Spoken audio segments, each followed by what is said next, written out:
All right. We're going to do this short and sweet. Make a Swish Foundation, episode number one. We're going to be breaking down the NBA Finals here. I'm going to have a Celtics fan in Harrison James and a Mavs fan and Stephen Morkel as guests. So let's get right into it. Okay, well, yeah, before we do like the player protection stuff, yeah, we can preview these little finals we got coming up. We got a Mm-hmm. Mavs fan here and Stephen Morkel and Harrison James here to my right, the Celtics fan. Do you want to talk about, I don't honestly know your origin of fandom. I know you're a Cowboys fan too, and you like some Mm-hmm. Texas teams. Mm-hmm. Why, how? So it's mostly my family is from Texas. My mom's side of the family is. My dad lives in Dallas. So just when I was growing up, um, lightly watched the Mavs. Sometimes I own a what? I own a 2011 champion uh, thing that my dad actually bought at the time. It looks so ugly, but it's beautiful. It's very Um, so 2000s, early 2010s. It's beautiful. But yeah, I was just in the Dallas area. My family was, and when it came time to get into basketball, I was like, well, guess I'm gonna be a Mavericks fan. So that's Were really you about it. cognizant for that first chip? Oh, I didn't. I mean, you you guys, weren't you even guys into would. sports yet. Yeah, I mean, I got into sports when I started being around you guys, Yeah, Yeah. like sophomore year of high school. So love that. Okay. And then yeah, do you want to talk about your Celtics fandom, Harrison? Yeah, yeah. And Thunder fandom. Those Love. aren't my two teams. Um, I started watching basketball in like 2012 when everybody just hated the Heat. So I also hated the Heat. And the last two teams they played were the Celtics and the Thunder, and they beat both of them. So I was pulling for both of those teams. Didn't go well. And 11-year-old me kind of just stuck with those. And through like 13 years later, still Celtics. loyal to the soil, Yeah. loyal to the soil, baby. Yeah, man. Had a fun ass year too. Yeah, dude. I Gosh mean, damn. I Not bad. think I've earned it being a Tennessee fan all these years. True, that too. But Jack, I Does don't. damage to the soul, the mind. Okay, so yeah, I guess first we can just talk about overall vibes. I mean, obviously we're all excited. Y'all are Mhm. definitely nervous though. I feel like Mhm. Harrison maybe a little bit more nervous because the stakes are a little higher for the Celtics. Mavs How are are playing you? house money right now. They are. They're ahead of schedule, it feels like. Yeah, how are you feeling overall, Steven? Well, I'd say one of the bigger things is for both teams is, obviously there's been this extended break, Celtics for just a little bit longer, but the teams were riding really high highs going through the postseason. Are they going to be able to keep that up? Is momentum going to be lost for one of the teams, or new guys going to be getting hot? I think one of the um, save it for later, but save that thought for later. But vibes are good. Just really nervous and more so interested in how the Mavs are going to line up game one because Jason Kidd usually punts game one. And I don't know if he's going to want to do that when it's the NBA Finals. Jason's known for his adjustments in game two. He was like undefeated in game twos this postseason, right? And this was also against the Timbs was the first time we'd ever won game one in a playoff series under Jason, Wow. That's I which think is that's a fair. crazy stat. Yeah. Well, then if I'm a betting man, I'm going Celtics then. Game one.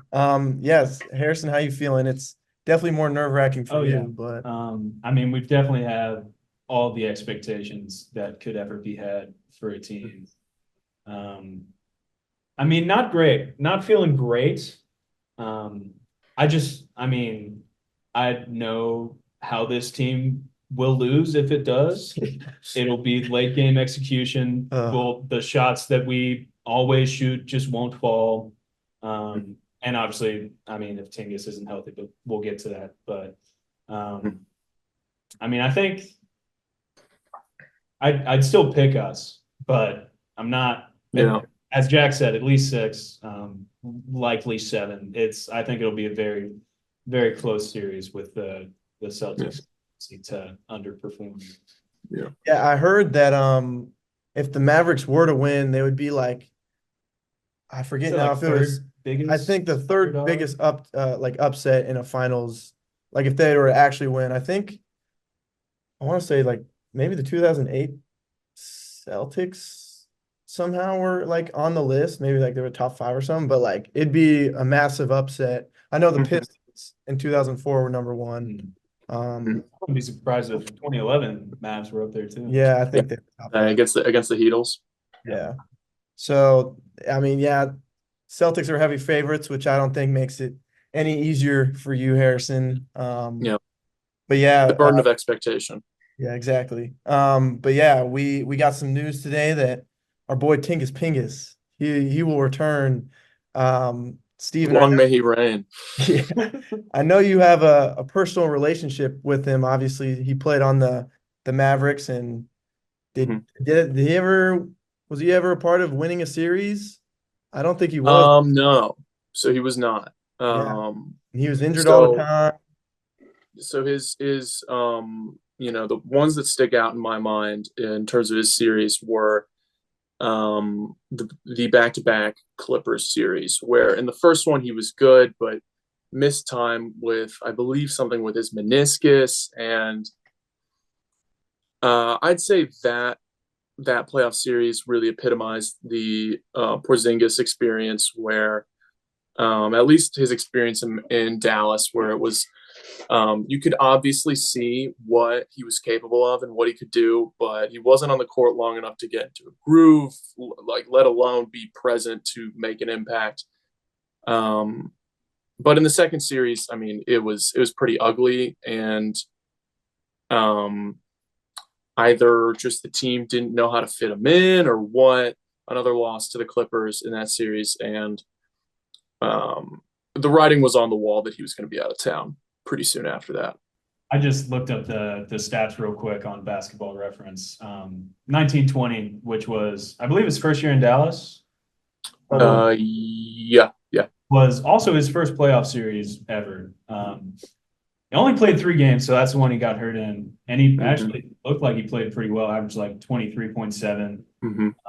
Shot like, I mean, super small sample, but like 53% from 3. But yeah, that next year, he played the full 7 games, only averaged 13 points, shot 29.6% from 3. Oh, it was really bad. It was really, really bad. Yeah, it's weird because it seemed like a perfect fit at the time. And then it didn't work at all. And then he moved on to the Celtics, and he just fits in like butter. I think a big part of it, which is why we've seen Kyrie work so well, and why I think maybe Kristaps has worked a lot better in his last 2 posts after being in Dallas. Kyrie has been so good, knowing when to defer and being like, obviously he's still Kyrie Irving, and he's still, calling him like Robin to Luka's Batman, because could still be like a little bit mean to how well Kyrie can play and has played. But Kristaps never fit into a role well. I think obviously missing so much time never let him get into the role, but obviously he's not, he's like at best the 3rd best scorer on the floor for the Celtics, and he has to accept that role, and I think obviously he's flourished in that. And the Celtics have flourished in a lot of guys accepting roles and being that good. I mean, that's all that they do. I mean, this is some of the most buy-in I can remember from a team with just this many guys. I mean, obviously the KD Warriors had that level, but that was more so Steph being like, I'm okay with sometimes not being considered the best. Yeah, and that's like just Andre and Draymond continuing to be role players. So that's kind of different. And they feel like such an unfair comparison to really any team, almost any team in NBA history. Yeah, it'll be interesting to see how it goes down. Hopefully some like pushing and shoving happens. I want to see a little bit of fight between the guys. But yeah, he's gonna make a huge difference. He's just an obvious X factor guy for the Celtics. So we'll see how he looks. And then last thing on the finals before we get into this, I was trying to think about what weaknesses each of y'all's teams have and like what y'all think your teams could do to exploit those weaknesses. So like Harrison, what weaknesses do you see the Mavericks having that you think your Celtics could take advantage of? I mean, there's maybe two.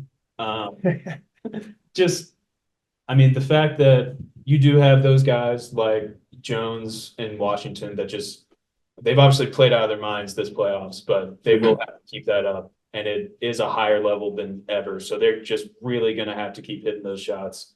Because I'm sure, like most of the other matchups y'all have faced, the Celtics are probably going to give them quite a few shots, at least Yeah. start the series. But aside from that, just I think the Celtics offense, just the fact that we're all like everybody there is an offensive weapon. So it'll be a lot harder to hide the guys like Luka and Kyrie, which they've had really good defensive playoffs so far.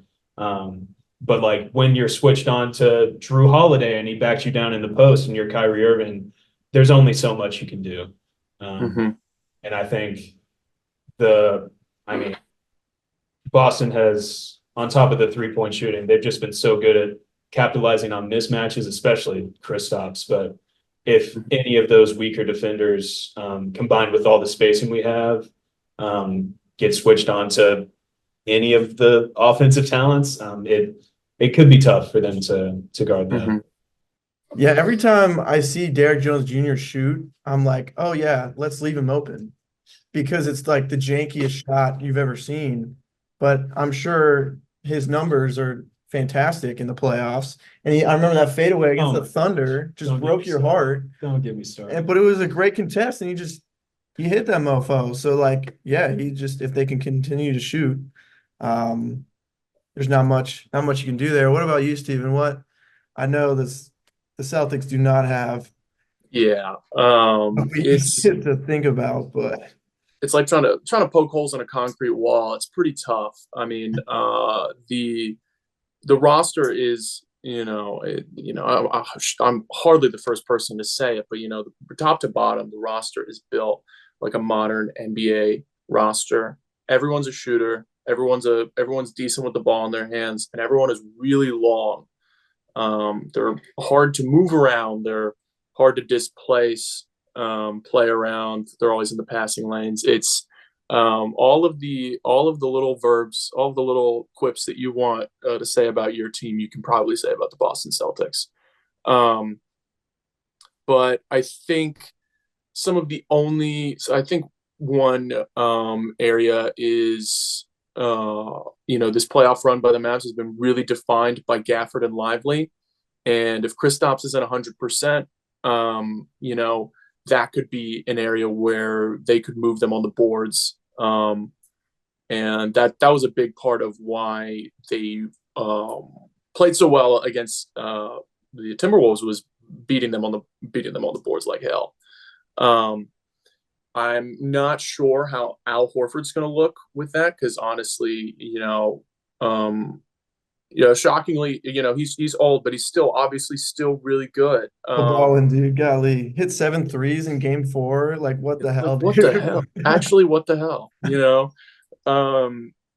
Just what do you do against that? But that's a bit of a new challenge. Is trying to deal with Al Horford when he's dealing with a shooting center when when all 4 other players are actually offensive units themselves, unlike with the Timberwolves where there's a few guys that you can kind of just leave on an island.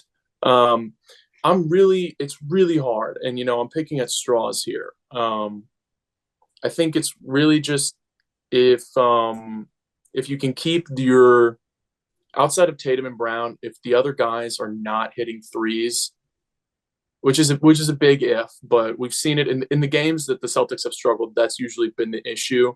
Is if you can get there, then the rest can happen. But it's a big ask. I will say another another thing that you could say for like a big Celtics weakness is just the late game execution. I wouldn't say we're as bad as the Timberwolves, but I mean, there's really not much like having that two-headed monster with Luka and Kyrie. They just really don't mess up a lot down the stretch, and that's really really smart. The Celtics thing for the last couple years is that late execution, and it did look a lot better, I'd say, against Indiana. But we're facing a better team than Indiana. So yeah, it'll be interesting to see Porzingis, how he's moving. If he looks gassed early, then they might just put him in a pick and roll as many times as possible. And about the rebounding, it'll be interesting to see if Tatum can help that, because I think he's been like the leading rebounder for the Celtics. And yeah, that's one thing. I'm a bit of a Jason Tatum hater, so I kind of want to lock in on him and try and see all the little stuff he does, because there is little stuff I'm missing. Obviously, he's great defensively and he can make the right pass when he needs to, but it's just some of the shots. That behind the back pass to Al was hot, but I mean he's averaging 10.4 rebounds, almost just under 6 assists per game. So. Dang, yeah, that's huge. So I'm gonna try and lock in on him, try and appreciate him, especially. He might become our finals MVP. So he's only 19. And he's only 19. It's gonna get better. One more thing is that this isn't a weakness, but I think maybe an X factor is we've talked about this for years about the next level for the Celtics is Tatum and Brown being shot creators, not just for themselves, but for others. If they can create for other people this series, it is really tough for the Mavs to get an inlet there. But I mean, that's how the Mavs played Anthony Edwards too, is when he was able to create for others. Really hard to slow him down since he's so violent going to the basket and whatnot. But they limited him most of the series and it was fine. But that is a huge difference, though, that Anthony had to pass it to Rudy Gobert and Jaden McDaniels, while they'll get to pass it to Drew Holiday and Tingus and Derek White and GOAT 3-point shooter Kyle Anderson. Yeah, exactly.